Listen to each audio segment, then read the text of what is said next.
Oke, selamat pagi. Good morning my students. Kita bertemu kembali pada pelajaran bahasa Inggris peminatan. Ya, kita belajar secara daring. Silakan perhatikan video saya hari ini. Hari ini kita belajar tentang finite and non-finite. Kamu bisa perhatikan buku paket kalian. Kalian ada melihat materi kita finite and non-finite. Baik, saya akan menerangkan yang pertama pengertian dari finite verb. Finite verb is sentences which combination between subject and tenses. Artinya, kata kerja finite adalah sebuah kalimat yang menggabungkan antara subjek dan tenses. Ya, the finite verbs show tenses, person, and number. Jadi kata kerja finite menunjukkan tenses, ada 16 tenses ya, menunjukkan person, orang, dan number, jumlah ya. Jadi the finite verbs show tenses, person, and number. Lihat contohnya. She studies. She studies. Kalimat ini tensesnya adalah simple present. Kenapa? Karena studies, kata kerja verb 1 plus is. Kenapa? Karena subjeknya itu adalah singular, yaitu she. Ya, personnya she, singular. Numbernya, jumlahnya 1. Ya, singular. Oke. Bisa juga contoh yang lain, tenses yang lain. Misalnya we studied. Nah, studied ini adalah finite verb. Kenapa? Karena dia berhubungan dengan tenses. Kalimat ini adalah simple past. Kenapa? Karena dia menggunakan kata kerja bentuk yang kedua, yaitu studied. Berikutnya bisa lagi kita contohkan tenses yang lain. We will study. We will study adalah present future. Kenapa? Karena menggunakan will di sana ya. Itu adalah rumus dari present future. Oke. Nah, perhatikan juga verb finite must agree with the subject of sentence. Maksudnya begini. Ya, finite verb itu harus setuju dengan subjeknya. Jadi kalau subjeknya misalnya tadi tunggal, subjeknya si, maka kata kerjanya studies itu harus bisa mengikuti berdasarkan si subjek, ya kan? Tadi study menjadi studies. Kenapa? Kenapa dia mau mengubah menjadi studies? Karena dia berhubungan dengan si subjeknya, yaitu si. Nah, jadi verb finite must agree with the subject of sentence. Jadi ada hubungan antara kata kerja dengan subjek dari kata kerja tersebut.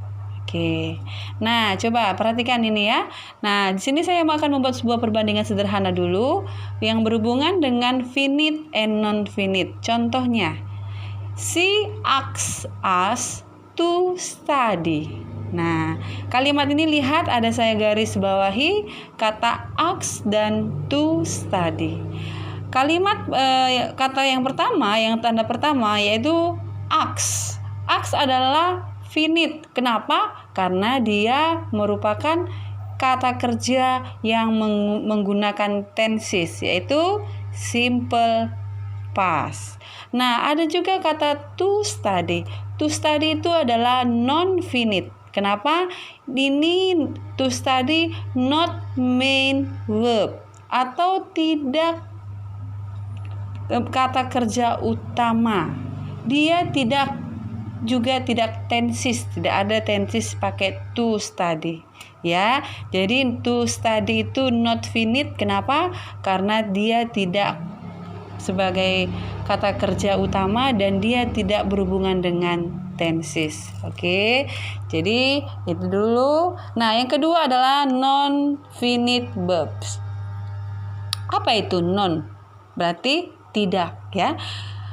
Non-finite verbs do not show tenses and can't stand alone in the sentences. Artinya adalah non-finite verb tidak menunjukkan tenses dan tidak bisa berdiri sendiri dalam sebuah kalimat.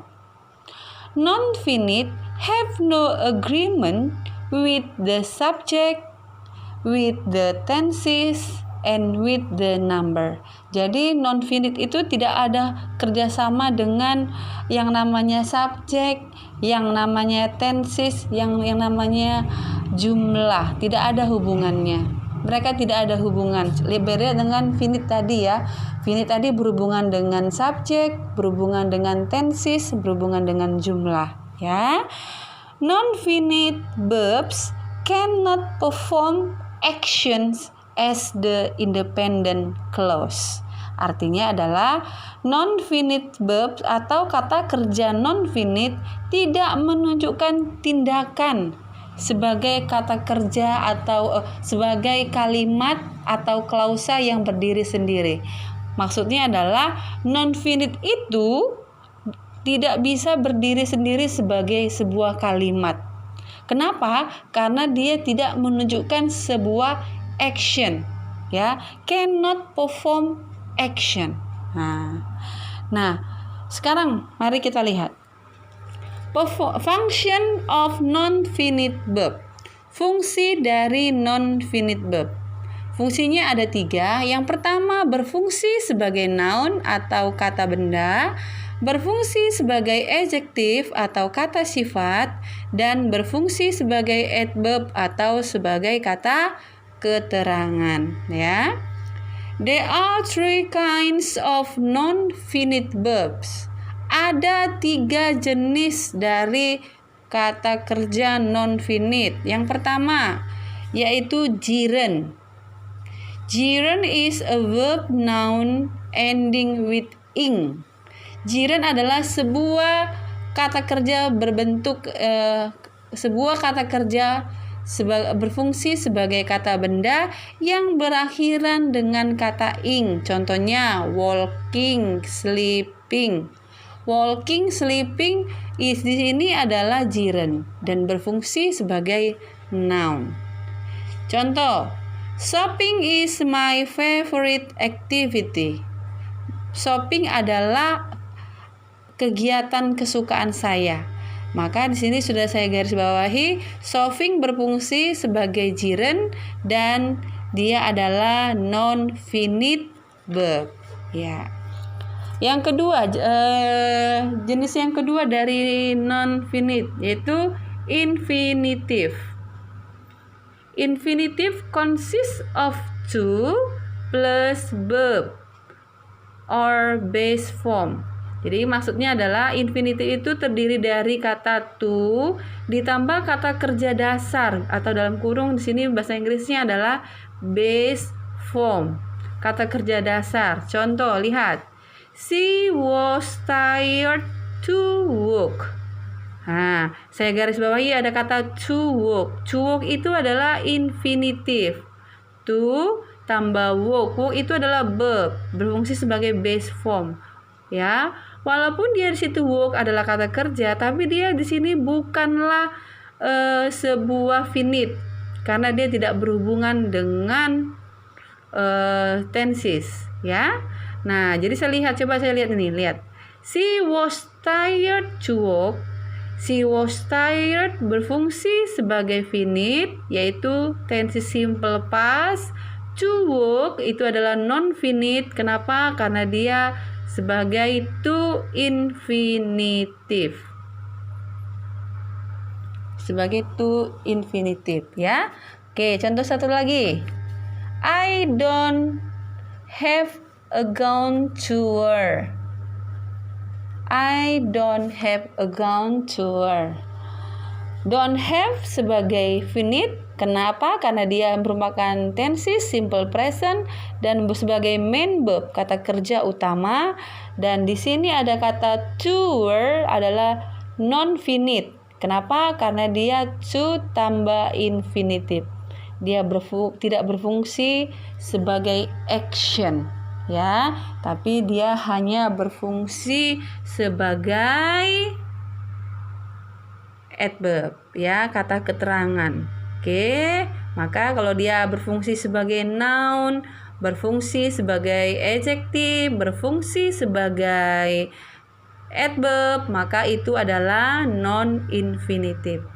Oke, baik. Yang ketiga, jenis non-finite yang ketiga yaitu participle. Ya, participle. There are 3 kinds of participle. Ada 3 jenis participle. Yang pertama adalah past participle. Kalau dia past participle itu adalah kata kerja ditambah ed. Verb plus ed. Contoh, Rina is interested in sport. Kata interested saya garis bawahi merupakan past participle dari kata kerja ditambah ed. Ya, perhatikan ya. Oke, yang kedua, present participle. Contohnya, what is more interesting for you? Jadi di sini yang merupakan present participle adalah is interesting. Nah, ya. Jadi kamu sudah bisa bedakan ya. Kalau dia past participle yaitu kata kerja tambah ed. Kalau dia present participle sudah dia itu auxiliaries tambah verb ing. Interesting. Nah, berarti present participle. Dan yang ketiga, ya, tadi saya sebutkan 3 jenis participle. Yang ketiga adalah perfect participle. Kalau perfect participle, contohnya having saved the money, she went to abroad. Nah, saya garis bawahi yang merupakan perfect participle adalah having saved. Maka kalau dia perfect participle, having plus verb 3. Kalau tadi present participle, auxiliaries tambah verb ing. Kalau dia past participle, verb plus ed. Ingat ya. Nah, itu harus kamu bisa bedakan ya. Oke. Nah, sebagai kesimpulan dari pelajaran kita hari ini, membedakan antara finite dan non-finite. Saya buat dalam bentuk tabel ya, mari kamu perhatikan. Finite verb form act as a verb. Kata kerja finite berfungsi sebagai sebuah kata kerja. Maka non-finite verb do not act as a verb. Sudah? Oke. Perhatikan ya. Yang kedua, finite verb act as main verb of sentences or a clause. Finite verb itu berfungsi sebagai kata kerja utama dari sebuah kalimat atau sebuah klausa.